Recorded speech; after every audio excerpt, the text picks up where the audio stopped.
समाजामध्ये कशाला भांडणं लावताय? आज माझ्या दौऱ्यामध्ये या लोकांनी अडथळे आणण्याचे प्रयत्न केले. उद्या जर माझं मोहोळ उठलं ना, यांना निवडणुकीला एकही सभा पण घेता येणार नाही. यांनी माझ्या वाट्याला जाऊ नये या लोकांनी, कळलं का? मी एकदा मागे म्हटलं होतं की यांच्याकडे प्रस्थापित आहेत, माझ्याकडे विस्थापित आहेत. आत्ता जरांगे पाटलांच्या पाठीमागून ह्यांचं हे जे राजकारण सुरू आहे हे फक्त मतं मिळवण्यासाठीच आहे, याच्या पलीकडे काही नाहीये. तुमचं राजकारण तुम्हाला लख लाभो, माझ्या नादी लागू नका, एवढंच फक्त मला त्यांना सांगायचंय. माझी पोरं काय करतील ना ह्यांना कळणार पण नाही.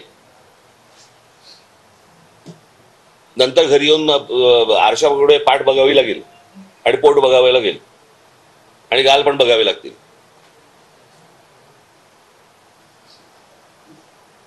अत्यंत चिखल करून ठेवला या सगळ्या अख्ख्या राजकारणाचा या लोकांना. नवीन घडामोडी पाहण्यासाठी आजच आम्ही मुंबईकर 24 तासला लाईक करा, सबस्क्राईब करा आणि अपडेट रहा.